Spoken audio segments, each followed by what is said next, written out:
Okay, ಇವತ್ತು ನಾನು ಬೆಳಗ್ಗೆಯಿಂದ ಹೇಳ್ತಾ ಇದ್ವಿ ಸಿದ್ದರಾಮಯ್ಯ ವಿರುದ್ಧದ ಪ್ರಾಸಿಕ್ಯೂಷನ್ ವಿಚಾರ ತೀರ್ಪು ಕಾಯ್ದಿರಿಸಿದ ಕೋರ್ಟ್. ಅಂದರೆ ಇವತ್ತೆಲ್ಲ ವಾದ ವಿವಾದ ಎಲ್ಲ ಆಲಿಕೆ ಆಯಿತು. ವಾದ ವಿವಾದ ಎಲ್ಲ ಆಲಿಕೆ ಆಯಿತು. ಎಲ್ಲ ಆಲಿಕೆ ಆದ ನಂತರ ಇದೀಗ ತೀರ್ಪು ಡೇಟ್ ಹೇಳಿಲ್ಲ, ದಿನಾಂಕ ಕೊಟ್ಟಿಲ್ಲ. ಇದು ಭಾಳ ಮಜಾ ಆಗಿದೆ. ಯಾವಾಗ ಕೊಟ್ಟು ಬಿಡುತ್ತೆ, ಇದು ವೆರಿ ಇಂಟ್ರೆಸ್ಟಿಂಗ್. ಈಗ ಏನಿರೋದು ಗೊತ್ತಾ, ಈಗ ತೀರ್ಪು ಪ್ರಶ್ನೆಯಲ್ಲಿ ಇಷ್ಟೇ, ತುಂಬ ತಲೆ ಕೆಡಿಸ್ಕೊಳ್ಳುವಂಥದ್ದಿಲ್ಲ.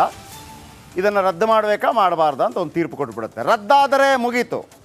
ಸಿ ಎಂ ಸಿದ್ದರಾಮಯ್ಯ ಮತ್ತೆ ಫುಲ್ ಆ್ಯಕ್ಟಿವ್ ಆಗಿಬಿಡ್ತಾರೆ.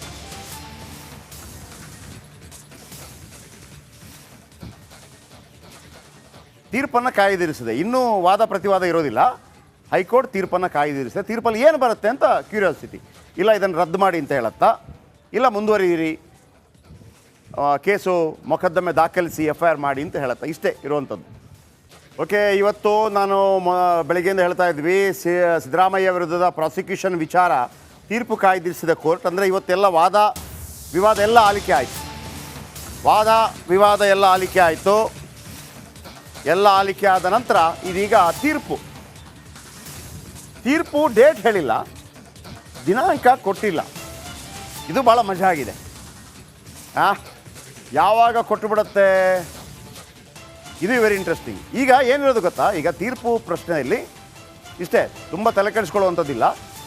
ಇದನ್ನು ರದ್ದು ಮಾಡಬೇಕಾ ಮಾಡಬಾರ್ದಾ ಅಂತ ಒಂದು ತೀರ್ಪು ಕೊಟ್ಟುಬಿಡುತ್ತೆ. ರದ್ದಾದರೆ ಮುಗೀತು. ಸಿ ಎಂ ಸಿದ್ದರಾಮಯ್ಯ ಮತ್ತೆ ಫುಲ್ ಆ್ಯಕ್ಟಿವ್ ಆಗಿಬಿಡ್ತಾರೆ.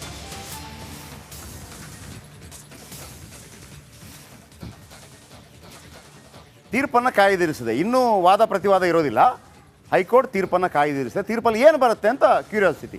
ಇಲ್ಲ ಇದನ್ನು ರದ್ದು ಮಾಡಿ ಅಂತ ಹೇಳತ್ತಾ, ಇಲ್ಲ ಮುಂದುವರಿಯಿರಿ, ಕೇಸು ಮೊಕದ್ದಮೆ ದಾಖಲಿಸಿ FIR ಮಾಡಿ ಅಂತ ಹೇಳತ್ತಾ, ಇಷ್ಟೇ ಇರುವಂಥದ್ದು.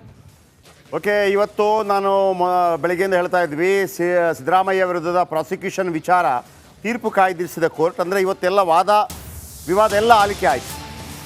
ವಾದ ವಿವಾದ ಎಲ್ಲ ಆಲಿಕೆ ಆಯಿತು. ಎಲ್ಲ ಆಲಿಕೆ ಆದ ನಂತರ ಇದೀಗ ತೀರ್ಪು ಡೇಟ್ ಹೇಳಿಲ್ಲ, ದಿನಾಂಕ ಕೊಟ್ಟಿಲ್ಲ. ಇದು ಭಾಳ ಮಜಾ ಆಗಿದೆ. ಯಾವಾಗ ಕೊಟ್ಟು ಬಿಡುತ್ತೆ, ಇದು ವೆರಿ ಇಂಟ್ರೆಸ್ಟಿಂಗ್. ಈಗ ಏನಿರೋದು ಗೊತ್ತಾ, ಈಗ ತೀರ್ಪು ಪ್ರಶ್ನೆಯಲ್ಲಿ ಇಷ್ಟೇ, ತುಂಬ ತಲೆ ಕೆಡಿಸ್ಕೊಳ್ಳುವಂಥದ್ದಿಲ್ಲ.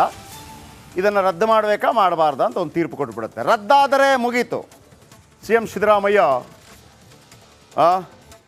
ಮತ್ತೆ ಫುಲ್ ಆ್ಯಕ್ಟಿವ್ ಆಗಿಬಿಡ್ತಾರೆ.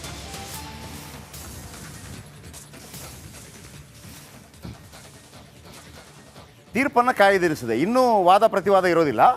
ಹೈಕೋರ್ಟ್ ತೀರ್ಪನ್ನು ಕಾಯ್ದಿರಿಸಿದೆ. ತೀರ್ಪಲ್ಲಿ ಏನು ಬರುತ್ತೆ ಅಂತ ಕ್ಯೂರಿಯಾಸಿಟಿ.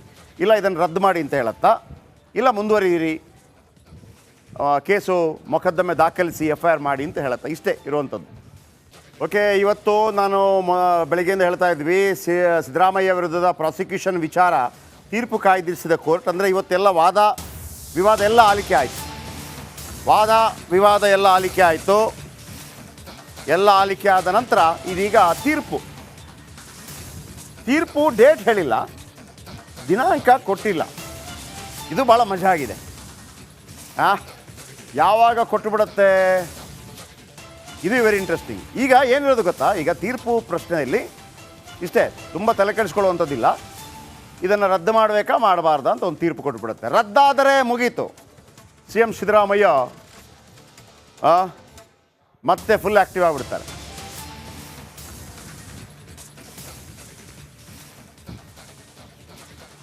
ತೀರ್ಪನ್ನು ಕಾಯ್ದಿರಿಸಿದೆ. ಇನ್ನೂ ವಾದ ಪ್ರತಿವಾದ ಇರೋದಿಲ್ಲ. ಹೈಕೋರ್ಟ್ ತೀರ್ಪನ್ನು ಕಾಯ್ದಿರಿಸಿದೆ. ತೀರ್ಪಲ್ಲಿ ಏನು ಬರುತ್ತೆ ಅಂತ ಕ್ಯೂರಿಯಾಸಿಟಿ. ಇಲ್ಲ ಇದನ್ನು ರದ್ದು ಮಾಡಿ ಅಂತ ಹೇಳತ್ತಾ, ಇಲ್ಲ ಮುಂದುವರಿಯಿರಿ, ಕೇಸು ಮೊಕದ್ದಮೆ ದಾಖಲಿಸಿ FIR ಮಾಡಿ ಅಂತ ಹೇಳತ್ತಾ, ಇಷ್ಟೇ ಇರುವಂಥದ್ದು. ಓಕೆ, ಇವತ್ತು ನಾನು ಬೆಳಗ್ಗೆಯಿಂದ ಹೇಳ್ತಾ ಇದ್ವಿ ಸಿದ್ದರಾಮಯ್ಯ ವಿರುದ್ಧದ ಪ್ರಾಸಿಕ್ಯೂಷನ್ ವಿಚಾರ ತೀರ್ಪು ಕಾಯ್ದಿರಿಸಿದ ಕೋರ್ಟ್. ಅಂದರೆ ಇವತ್ತೆಲ್ಲ ವಾದ ವಿವಾದ ಎಲ್ಲ ಆಲಿಕೆ ಆಯಿತು. ವಾದ ವಿವಾದ ಎಲ್ಲ ಆಲಿಕೆ ಆಯಿತು. ಎಲ್ಲ ಆಲಿಕೆ ಆದ ನಂತರ ಇದೀಗ ತೀರ್ಪು ಡೇಟ್ ಹೇಳಿಲ್ಲ, ದಿನಾಂಕ ಕೊಟ್ಟಿಲ್ಲ. ಇದು ಭಾಳ ಮಜಾ ಆಗಿದೆ.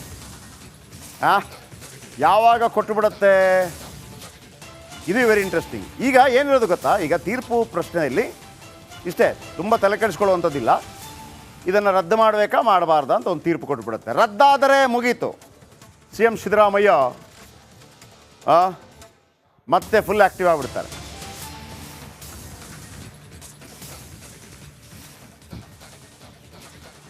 ತೀರ್ಪನ್ನು ಕಾಯ್ದಿರಿಸಿದೆ. ಇನ್ನೂ ವಾದ ಪ್ರತಿವಾದ ಇರೋದಿಲ್ಲ. ಹೈಕೋರ್ಟ್ ತೀರ್ಪನ್ನು ಕಾಯ್ದಿರಿಸಿದೆ. ತೀರ್ಪಲ್ಲಿ ಏನು ಬರುತ್ತೆ ಅಂತ ಕ್ಯೂರಿಯಾಸಿಟಿ. ಇಲ್ಲ ಇದನ್ನು ರದ್ದು ಮಾಡಿ ಅಂತ ಹೇಳುತ್ತಾ, ಇಲ್ಲ ಮುಂದುವರಿಯಿರಿ, ಕೇಸು ಮೊಕದ್ದಮೆ ದಾಖಲಿಸಿ FIR ಮಾಡಿ ಅಂತ ಹೇಳುತ್ತಾ. ಇಷ್ಟೇ ಇರುವಂಥದ್ದು. ನಮಸ್ಕಾರ, ಕರ್ನಾಟಕ ಪ್ರೈಮ್ ಟೈಮ್ಗೆ ಸ್ವಾಗತ. ನಾನು ಜಯಪ್ರಕಾಶ್ ಶೆಟ್ಟಿ. ಇಡೀ ಕರ್ನಾಡು ಇವತ್ತು ರೆಬೆಲ್ ಆಗಿ ನಿಂತಿದೆ. ಈ ಹಗರಣಗಳನ್ನು ಸದನದಲ್ಲಿ ಪ್ರಸ್ತಾಪ ಮಾಡಲು ಕೂಡ ಕಾಂಗ್ರೆಸ್ ಹಿಂದೇಟು ಹಾಕಿದ್ದೇಕೆ? ನಿಮ್ಗೆ ಸಂಬಳ ಅದಕ್ಕೆ, ನಿಮಗೆ ವಾಹನ ಅದಕ್ಕೆ, ನಿಮಗೆ ವೆಪನ್ ಅದಕ್ಕೆ, ನೀವು ಅದನ್ನು ಸೆರೆ ಹಿಡಿಬೇಕಾಗಿತ್ತು. ನೀವು ವಿದ್ಯುತ್ ಬರ ಇದೆ ಅಂತ ಹೇಳ್ತಾ ಇದ್ದೀರಿ. ಎಲ್ಲಿ ಬರ ಇದೆ ನೀವು ಹೇಳಬೇಕು. ಪಾಕಿಸ್ತಾನ್ ಆಕ್ಯುಪೈಡ್ ಕಾಶ್ಮೀರ್ ಅದು ಎಂದೆಂದಿಗೂ ನಮ್ಮದು. 40 ಮೆಷಿನ್ಗಳು ತಂದಿತ್ತು ನೋಟ್ ಎಣಿಸುವುದಕ್ಕೆ, ಅದೇ ಹಾಳಾಯಿತು. ಮಥುರಾದ ಗಲಾಟೆ ಇದೆಯಲ್ಲ, ಅದು ಸ್ಥಳೀಯವಾಗಿ ಕೂತು ಪರಿಹರಿಸಬಹುದಾದಂಥ ಕಾನೂನಿದೆ. ಗ್ಯಾರಂಟಿ ಯೋಜನೆಯಿಂದ ನಷ್ಟ ಆಗಿದೆ, ಲಾಭ ಆಗಿದೆ, ದಯವಿಟ್ಟು ಹೇಳಿ. Dawood Ibrahim most wanted criminal ಯಾವಾಗಾದ ಅಂದರೆ ಇಲ್ಲಿ ತನಕ ಭಾರತ ದೇಶದಲ್ಲಿ ಓರ್ವ ದಲಿತ ಪ್ರಧಾನಿಯಾದಂಥ ಇತಿಹಾಸವೇ ಇಲ್ಲ. ರಿಪಬ್ಲಿಕ್ ವರ್ಲ್ಡ್ ಆಪ್ ಇದು ಕೇವಲ ಅಪ್ಲಿಕೇಶನ್ ಅಲ್ಲ, ಸಮಗ್ರ ಸುದ್ದಿಗಳ ಸಂಪರ್ಕ ಮಾರ್ಗಕ್ಕೆ ಕ್ರಾಂತಿಕಾರಿ ಬದಲಾವಣೆ.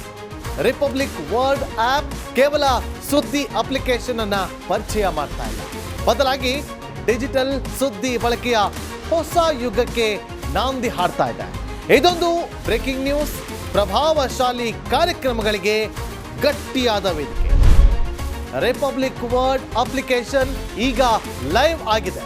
ಗೂಗಲ್ ಪ್ಲೇ ಸ್ಟೋರ್ ಮತ್ತು ಆಪಲ್ ಆಪ್ ಸ್ಟೋರ್ ಎರಡರಲ್ಲೂ ಲಭ್ಯವಿದೆ. ಈಗಲೇ ಡೌನ್ಲೋಡ್ ಮಾಡಿ. ಓಕೆ, ಇವತ್ತು ನಾನು ಬೆಳಗ್ಗೆಯಿಂದ ಹೇಳ್ತಾ ಇದ್ವಿ, ಸಿದ್ದರಾಮಯ್ಯ ವಿರುದ್ಧದ ಪ್ರಾಸಿಕ್ಯೂಷನ್ ವಿಚಾರ ತೀರ್ಪು ಕಾಯ್ದಿರಿಸಿದ ಕೋರ್ಟ್. ಅಂದರೆ ಇವತ್ತೆಲ್ಲ ವಾದ ವಿವಾದ ಎಲ್ಲ ಆಲಿಕೆ ಆಯಿತು. ವಾದ ವಿವಾದ ಎಲ್ಲ ಆಲಿಕೆ ಆಯಿತು. ಎಲ್ಲ ಆಲಿಕೆ ಆದ ನಂತರ ಇದೀಗ ತೀರ್ಪು ಡೇಟ್ ಹೇಳಿಲ್ಲ, ದಿನಾಂಕ ಕೊಟ್ಟಿಲ್ಲ.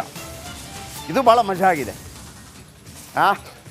ಯಾವಾಗ ಕೊಟ್ಟು ಬಿಡುತ್ತೆ, ಇದು ವೆರಿ ಇಂಟ್ರೆಸ್ಟಿಂಗ್. ಈಗ ಏನಿರೋದು ಗೊತ್ತಾ, ಈಗ ತೀರ್ಪು ಪ್ರಶ್ನೆಯಲ್ಲಿ ಇಷ್ಟೇ, ತುಂಬ ತಲೆ ಕೆಡಿಸ್ಕೊಳ್ಳುವಂಥದ್ದಿಲ್ಲ.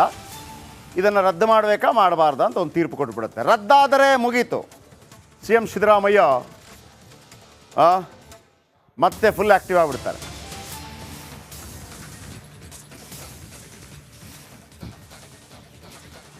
ತೀರ್ಪನ್ನು ಕಾಯ್ದಿರಿಸಿದೆ. ಇನ್ನೂ ವಾದ ಪ್ರತಿವಾದ ಇರೋದಿಲ್ಲ. ಹೈಕೋರ್ಟ್ ತೀರ್ಪನ್ನು ಕಾಯ್ದಿರಿಸಿದೆ. ತೀರ್ಪಲ್ಲಿ ಏನು ಬರುತ್ತೆ ಅಂತ ಕ್ಯೂರಿಯಾಸಿಟಿ.